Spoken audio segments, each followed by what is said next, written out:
ಪಟ್ಟು ಹಿಡಿಯಬೇಕಾದ ಅನಿವಾರ್ಯತೆ ಬಂದಿದ್ದೇಕೆ? ರಾಜ್ಯದಲ್ಲಿ ಬಿಜೆಪಿ ಮತ್ತು ಜೆಡಿಎಸ್ ಮೈತ್ರಿಯಾದ ಬಳಿಕ ಮಂಡ್ಯ ಸಂಸದೆ ಸುಮಲತಾ ಅವರ ತೀರ್ಮಾನ ಏನಿರಬಹುದು ಎಂಬ ಕುತೂಹಲ ಜನರನ್ನ ಕಾಡುತ್ತಲೇ ಇತ್ತು.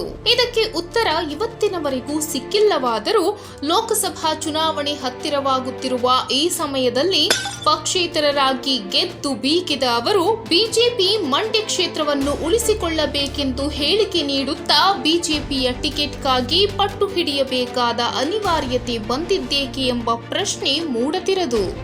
ಮಂಡ್ಯವನ್ನು ಉಳಿಸ್ಕೊಳ್ಬೇಕು, ಬಿಜೆಪಿ ಮಂಡ್ಯದಲ್ಲಿ ಒಂದು ಪಕ್ಷವನ್ನ ಇಲ್ಲಿ ನಾವು ಬಿಲ್ಡ್ ಮಾಡ್ಕೊಂಡು ಹೋಗಬೇಕು ಅನ್ನೋ. ಸುಮಲತಾ ಅಂಬರೀಶ್ ಅವರು ಹಾಲಿ ಸಂಸದರಾಗಿದ್ದಾರೆ. ಅವರು ಯಾವುದೇ ಪಕ್ಷಕ್ಕೆ ಸೇರಿದವರಲ್ಲ. ಜೊತೆಗೆ ಬಿಜೆಪಿಗೆ ಬೆಂಬಲ ನೀಡಿದ್ದಾರೆ ವಿನಃ ಪಕ್ಷಕ್ಕೆ ಸೇರ್ಪಡೆಗೊಂಡಿಲ್ಲ. ಹೀಗಾಗಿ ಅವರು ಬಿಜೆಪಿ ಮೂಲಕ ಟಿಕೆಟ್ಗಾಗಿ ಇಷ್ಟೆಲ್ಲ ಸರ್ಕಸ್ ಮಾಡಬೇಕಾ? ಅವರು ಯಾವುದೇ ಪಕ್ಷದಿಂದ ಗೆದ್ದಿದ್ದರೆ ಪಕ್ಷದ ತೀರ್ಮಾನಕ್ಕೆ ಬದ್ಧರಾಗಿರಬೇಕಿತ್ತು. ಆದ್ರೆ ಸುಮಲತಾ ಅವರು ಯಾರದ್ದೇ ಹಂಗಿನಲ್ಲಿಲ್ಲ. ಅವರು ಪಕ್ಷೇತರರಾಗಿ ಗೆದ್ದು ಬಂದವರು.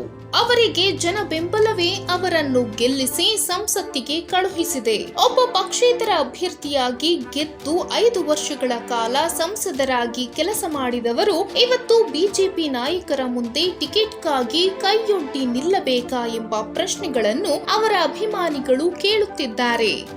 ಕಳೆದ ಬಾರಿ ಅವರ ವಿರುದ್ಧ ಕಾಂಗ್ರೆಸ್ ಮತ್ತು ಜೆಡಿಎಸ್ ಜಂಟಿಯಾಗಿ ಹೋರಾಟ ನಡೆಸಿದಾಗಲೂ ಅವರನ್ನು ಜನ ಬೆಂಬಲಿಸಿದ್ದರು.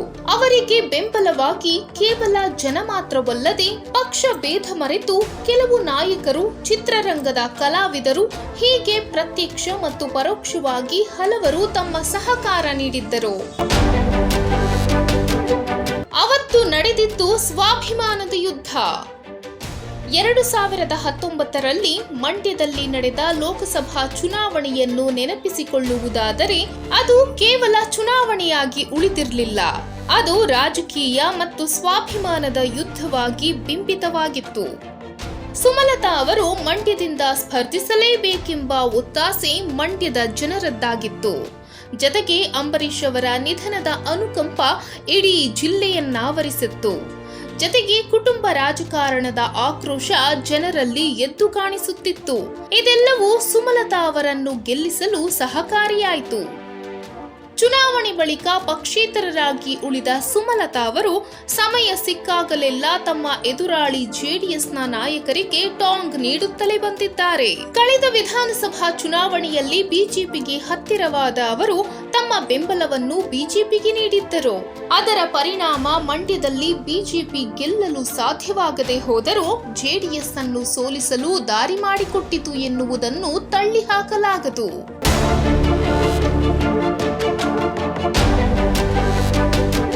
ಇವತ್ತು ಗೆಲುವು ಅವತ್ತಿನಷ್ಟು ಸುಲಭವಲ್ಲ. ಇಷ್ಟಕ್ಕೂ ಪಕ್ಷೇತರರಾಗಿದ್ದ ಸುಮಲತಾ ಅವರು ಬಿಜೆಪಿ ಬೆಂಬಲಕ್ಕೆ ನಿಂತಿದ್ದೇಕೆ? ಪಕ್ಷೇತರರಾಗಿಯೇ ಉಳಿಯಬಹುದಿತ್ತಲ್ಲವೇ ಎಂಬ ಪ್ರಶ್ನೆಗಳನ್ನು ಜನ ಕೇಳುತ್ತಲೇ ಬರುತ್ತಿದ್ದಾರೆ. ಆದರೆ ರಾಜಕೀಯ ಪ್ರವೇಶ ಮಾಡಿದವರಿಗಷ್ಟೇ ಗೊತ್ತಾಗುತ್ತೆ ಪಕ್ಷದ ಬೆಂಬಲವಿಲ್ಲದೆ ಹೋದರೆ ಕ್ಷೇತ್ರದಲ್ಲಿ ಕೆಲಸ ಮಾಡುವುದಾಗಲಿ ಅನುದಾನ ತರುವುದಾಗಲಿ ಎಷ್ಟೊಂದು ಕಷ್ಟವಿದೆ ಎಂದು. ಈಗಿನ ಪರಿಸ್ಥಿತಿಯಲ್ಲಿ ಪ್ರಧಾನಿ ನರೇಂದ್ರ ಮೋದಿ ಅವರ ಆಡಳಿತದತ್ತ ಒಂದೊಳ್ಳೆಯ ಅಭಿಪ್ರಾಯವಿದೆ.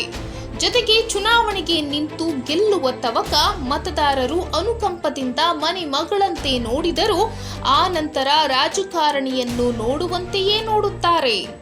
ಜೊತೆಗೆ ತಮಗೇನು ಮಾಡಿದ್ದೀರಿ ಎಂಬ ಪ್ರಶ್ನೆ ಕೇಳುತ್ತಾರೆ. ಹಿಂದಿನ ಅನುಕಂಪ ಮತ್ತು ಜನ ಬೆಂಬಲವನ್ನು 5 ವರ್ಷಗಳ ಕಾಲ ಉಳಿಸಿಕೊಂಡು ಹೋಗುವುದು ಸುಲಭದ ಮಾತಲ್ಲ. ಹೀಗಾಗಿ 2024ರ ಲೋಕಸಭಾ ಚುನಾವಣೆಯನ್ನು ಪಕ್ಷೇತರ ಅಭ್ಯರ್ಥಿಯಾಗಿ ನಿಂತು ಗೆಲ್ಲುವುದು ಅಷ್ಟೊಂದು ಸುಲಭವಲ್ಲ ಎಂಬುದು ಅವರಿಗೆ ಮನದಟ್ಟಾಗಿತ್ತು. ಸುಮಲತಾರ ರಾಜಕೀಯ ಭವಿಷ್ಯ ಏನಾಗಬಹುದು? 2024ರ ವೇಳೆಗೆ ಬದ್ಧ ವೈರಿಗಳಾಗಿರುವ ಜೆಡಿಎಸ್ ಬಿಜೆಪಿ ಜೊತೆಗೆ ಕೈ ಜೋಡಿಸುತ್ತದೆ ಎಂದು ಅವರು ಕನಸಿನಲ್ಲಿಯೂ ಯೋಚಿಸಿರಲಿಲ್ಲ.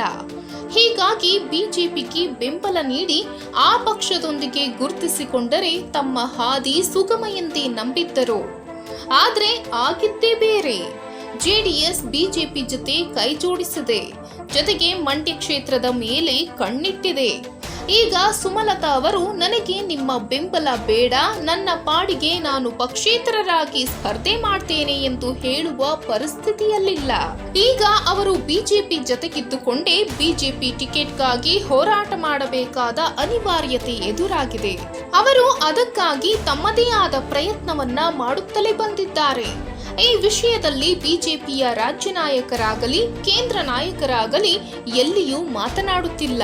ಈಗಿನ ರಾಜಕೀಯ ಪರಿಸ್ಥಿತಿಯನ್ನು ಗಮನಿಸಿದರೆ ಸುಮಲತಾ ಅವರಿಗೆ ಬಿಜೆಪಿಗೆ ಬೆಂಬಲ ನೀಡಿದ್ದೇ ತಪ್ಪಾಯಿತ ಎಂಬ ಭಾವನೆ ಮೂಡಿದ್ದರೂ ಅಚ್ಚರಿಯಿಲ್ಲ.